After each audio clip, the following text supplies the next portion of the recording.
Bonjour à tous. Alors j'ai beaucoup de clients qui m'ont posé la question comment se passe un projet jusqu'à la réception d'un chantier. Et généralement, j'envoie sous forme PDF l'exemple d'un projet par email des différentes étapes. Alors il s'agit de monter un projet pour un client. On parle bien d'architecture d'intérieur et de décoration intérieure. Donc, poursuivre toutes les étapes vraiment de A à Z, vraiment comment ça se passe réellement. Donc, je vais vous montrer un projet, l'exemple d'un projet d'un appartement qui fait 125 mètres carrés. La chose, c'est que dans cet appartement-là, il n'y a pas de rénovation intérieure. J'ai fait surtout de l'aménagement et de l'agencement, donc pour mettre des cloisons, des gaines, etc. Alors une fois qu'on a signé un contrat de maîtrise d'œuvre avec le client, donc pour faire un projet complet, donc de A à Z, donc de l'esquisse jusqu'à la réception de chantier, à ce moment-là, on commence le projet. Alors comment ça se passe? Je viens directement sur place, je pose des questions au client, alors beaucoup de questionnements, la façon comment il vit, j'essaie vraiment de décrypter vraiment de façon vraiment pointue comment la façon dont il vit. Est-ce qu'il préfère une cuisine qui est ouverte, semi-ouverte, semi-fermée, la façon dont il mange, la façon dont il bouge, combien d'enfants il a, est-ce qu'il vit seul, est-ce qu'il vit en couple. Enfin, tous ces éléments font que déjà, c'est vraiment la base du projet pour bien démarrer le projet. Généralement, pour faire ces plans pris avec un laser et puis cotés à la main, je prends un rendez-vous avec le client pour aller voir le bien sur place. Alors pour faire les plans de l'état existant, je suis obligé de prendre des cotes. Donc des cotes, ça se fait au laser. En général, je prends un télémètre laser, tout ce qui est le plus classique. Voilà, ça c'est un Bosch. Et puis, il m'arrive aussi de faire tout simplement de prendre un vieux mètre que j'ai depuis 20 ans. Voilà. Alors ce métrage, ça me permet en même temps de tout insérer sur AutoCAD. Et puis ça me permet ensuite par la suite pour voir qu'est-ce que je peux démolir. Parce que je vais faire des plans et des plans de démolition, de dépose. Alors durant la phase de variante de plan, il peut arriver qu'il peut y avoir plusieurs allers-retours entre le client et moi-même pour arriver enfin à un plan principal qui sera le plan définitif. Pour les variantes de plan, il peut arriver que je fasse une esquisse 3D. Et une fois qu'on choisit vraiment le plan principal, à ce moment-là, on peut commencer à faire une approche mood board. Mood board, ça veut dire des matériaux. Les matériaux, ça peut être aussi bien les types de WC, les types de mitigeurs, les types de luminaires. Donc on voit ça dans son ensemble dès le départ. Alors une fois qu'on a choisi enfin un plan qui correspond aux besoins du client, on est toujours dans la phase APS. Et là, on peut commencer vraiment à affiner les plans. Donc on commence à mettre les codes sur AutoCAD. On commence à mettre des cotes par rapport à certains appareillages. Là, on peut commencer vraiment à affiner un peu plus les plans, alors sans aller vraiment dans les détails. Alors ensuite, on passe à la phase APD, avant projet définitif. Alors généralement, cette phase-là, c'est une phase qui est vraiment très importante. C'est une phase juste avant de lancer le chantier. Donc là, on prend le temps de faire les plans, d'affiner les plans. Et des fois, il peut arriver que les plans, on modifie quelques petits plans au dernier moment. Donc généralement, ce sont des plans cotés. Donc cotés, généralement, moi j'essaie de coter au millimètre près. Il y a des plans de sol, des plans de faux plafond, des plans d'électricité. Généralement, ce sont des plans qui sont affinés par rapport au projet, par rapport au concept du projet. Donc vraiment, et c'est vraiment important de bien affiner ce projet-là, parce que souvent, il y a des projets sur mesure. Là, par exemple, dans ce projet, J'ai dessiné plusieurs dressings sur mesure. Donc il y avait un dressing qui était situé dans l'entrée, que j'ai dessiné sur AutoCAD. Donc j'ai dû trouver, donc par rapport à la 3D et au moodboard, j'ai réussi à trouver le détail des poignets. Il y a beaucoup de détails, comme par exemple les tablettes, la hauteur des tablettes. Il y a toutes ces choses-là. Donc, également, je fais aussi des bibliothèques sur mesure. Donc là, j'ai fait une bibliothèque sur mesure que j'ai mis dans le séjour. Là, par exemple, sur Laminam, j'ai hésité entre Laminam et Decton. Je suis finalement, j'ai pris du Decton Laurent. Donc, par exemple, là, pour le plan de travail, j'ai choisi ce matériau-là. Voilà. L'ensemble des matériaux est vraiment très important. Il faut que ce soit harmonieux dans son ensemble. Le type de carrelage dans la cuisine, le type de carrelage dans la salle de bain, quel type de parquet. Donc ici, dans ce projet-là, j'ai choisi de prendre un parquet parce que les matériaux naturels, c'était un concept que je trouvais vraiment intéressant. Il peut arriver dans la phase APD que je vais directement au showroom avec les clients. Donc c'est vrai que j'ai une palette ici de matériaux qui est assez conséquente. Mais comme j'ai pas assez de matériaux, il m'arrive quelquefois que je viens directement sur place au showroom pour montrer les matériaux. Alors la 3D, c'est vraiment toujours bien pour montrer aux clients comment le projet se présente et puis pour juste avant de lancer le chantier. Mais c'est bien d'aller directement sur place ou de montrer directement l'échantillon du produit. Il faut vraiment que le client sente la matière, sente le projet. Voilà, il faut vraiment voir tous les produits, les appareillages, c'est pareil. Vraiment, il est important que vraiment le client se projette bien dès le départ. Là, ici, j'ai eu un petit souci au niveau de la cuisine, que j'ai trouvé d'ailleurs, un problème technique et un problème de détail.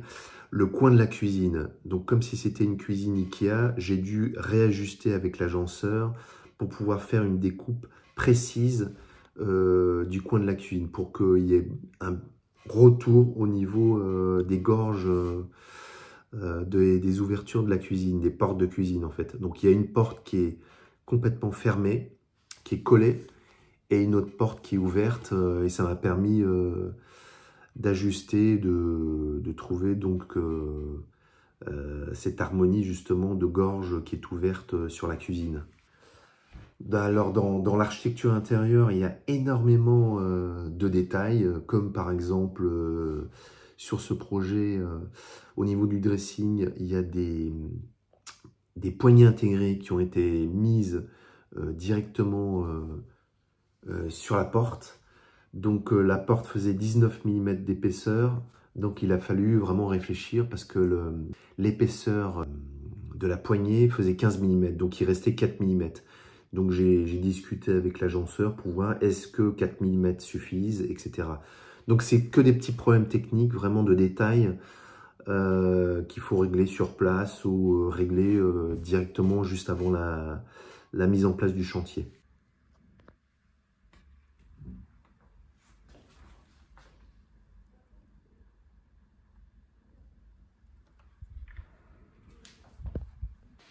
Alors l'agencement de cuisine dans une phase APD est quand même assez importante.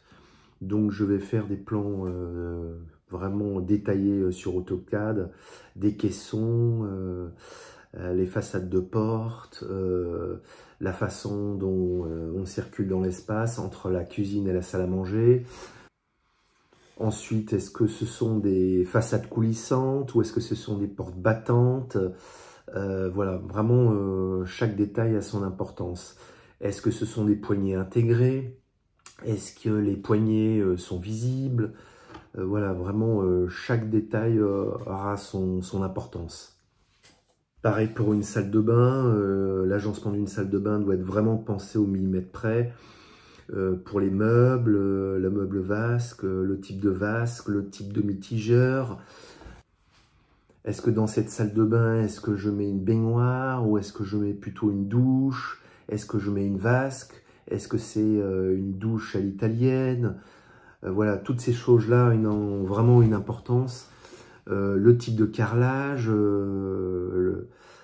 également le carrelage qui sera posé dans la salle de bain sera peut-être pas forcément le même carrelage qui est dans la cuisine. La 3D, c'est pareil. La 3D, ça permet vraiment de visualiser l'ensemble de l'appartement et bah, tout simplement après de passer au DCE. Quand on est en phase APD, on fait un rajustement des plans, donc les plans électriques, des plans de faux plafond, le type de prise, le type d'interrupteur, tout ce qui concerne les appareillages.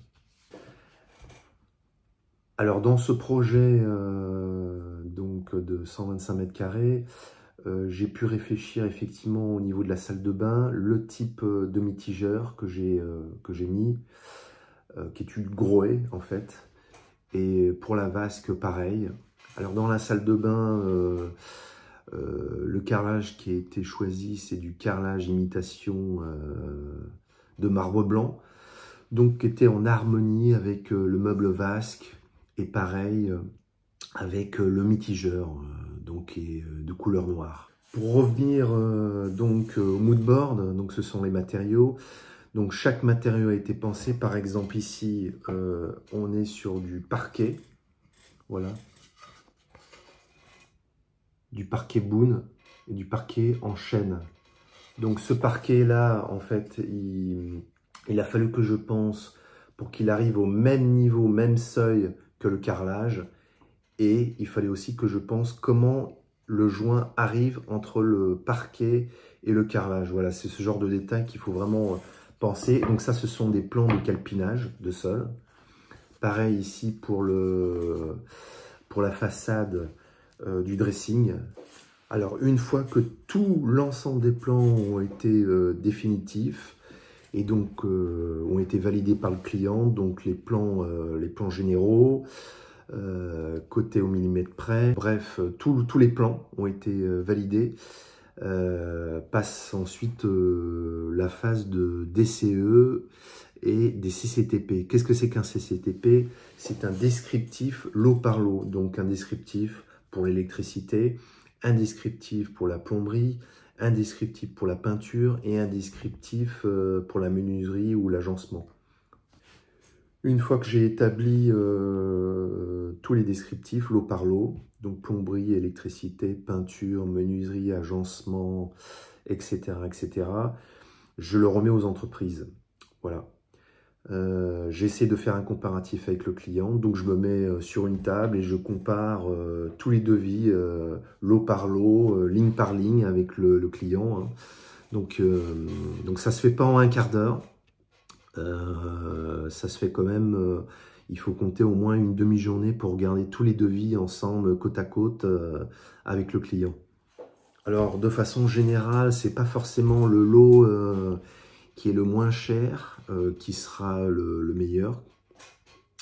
Et vice-versa, ça ne sera pas forcément le lot qui sera le plus cher qui sera le meilleur. Moi, j'essaie de regarder de façon cohérente comment le devis a été établi.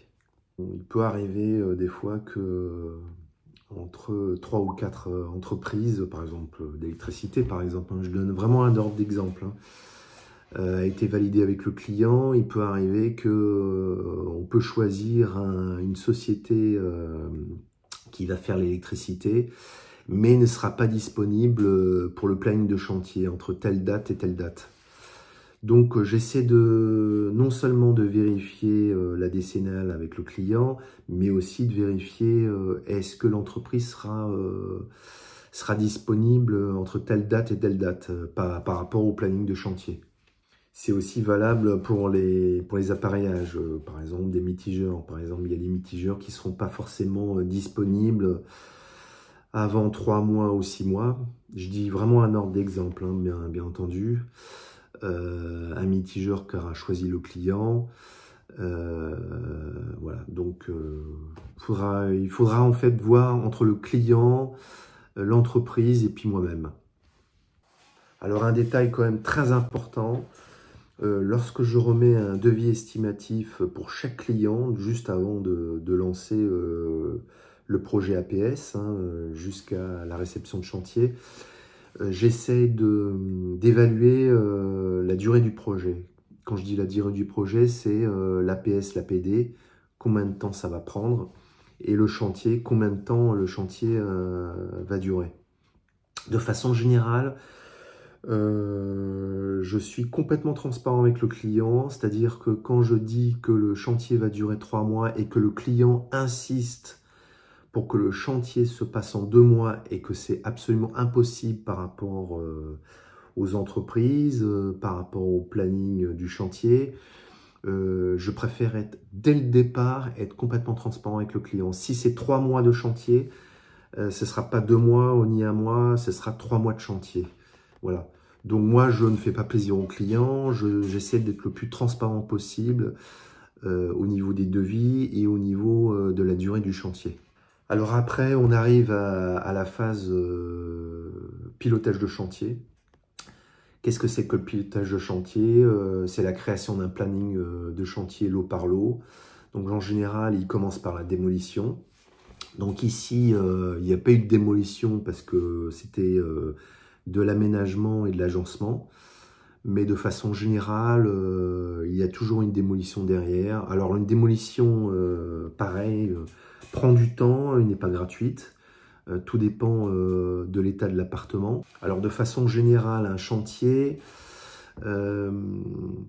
du lundi au samedi, c'est de 8 h du matin jusqu'à 19 h ou 20 h. Tout dépend les clauses du syndic. Et généralement, le samedi et le dimanche, le chantier s'arrête. Pareil pour le mois d'août.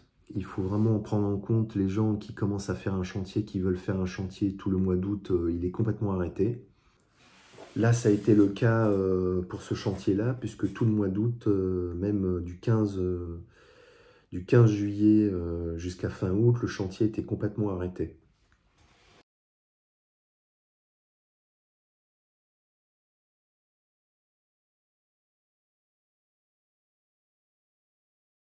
Alors le chantier, en général, je fais des réunions hebdomadaires, donc chaque semaine.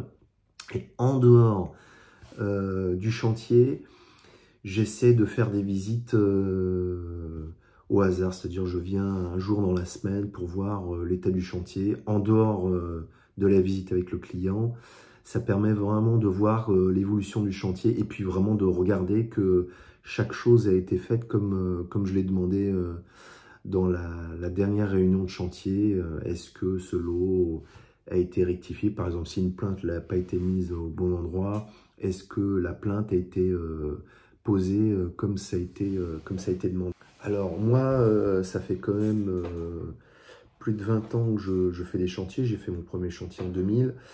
Ce que je vois, c'est que dans l'évolution des chantiers, il n'y a pas un seul chantier où il faut vraiment rebondir sur un problème. Souvent, ce sont des problèmes techniques, plus que des problèmes budgétaires. Là, par exemple, sur ce projet, j'avais 2 ballons d'eau chaude. Et sur un des ballons d'eau chaude, il fallait, depuis le WC, que j'ai accès derrière à ce ballon d'eau chaude. Donc, qu'est-ce que j'ai créé? J'ai créé des panneaux amovibles juste derrière ce WC. Alors, un WC était un WC suspendu parce qu'il y avait rien du tout. Il y avait juste un gébérite qui se trouvait juste derrière. Et puis l'autre WC où il y avait le ballon d'eau chaude qui se trouvait juste derrière, c'était un ballon d'eau chaude thermostatique. Je ne rentrerai pas dans les détails techniques pourquoi j'ai choisi ce ballon d'eau chaude, mais il fallait que j'y accède. Donc j'ai trouvé une astuce pour pouvoir y accéder facilement avec des panneaux en inox. Alors une fois que le chantier est terminé, ça s'appelle une réception de chantier, c'est-à-dire que telle et telle date, on arrive à la fin du chantier. Qu'est-ce qui se passe avec la réception de chantier? Il y a des levées des réserves. Alors, les levées des réserves, ce sont les petits détails qui peuvent être manquants. C'est-à-dire, ça peut être très bien une peinture qui était mal posée, un robinet qui ne fonctionne pas, ou un interrupteur qui fonctionne mal, ou tel et tel élément. Généralement, ce sont des petits détails. Généralement, les levées des réserves, ça prend entre 2 et 4 semaines. Alors, concernant le chantier de l'appartement, le chantier était réceptionné vers mi-octobre et vers mi-novembre, le chantier s'est terminé avec les levées des réserves. Alors, une fois la réception de chantier et les levées des réserves, il y a toujours un shooting de photos par rapport au projet, tout simplement pour montrer aux prochains clients les références, le travail que j'ai fait. En général, les 94% des clients ils sont satisfaits. En tous les cas, chaque étape, il y a vraiment une vidéo à faire. Ce serait vraiment trop long à l'expliquer. Alors sur ce, j'espère que cette vidéo vous a plu. N'hésitez pas à laisser vos commentaires. Et puis, à très bientôt.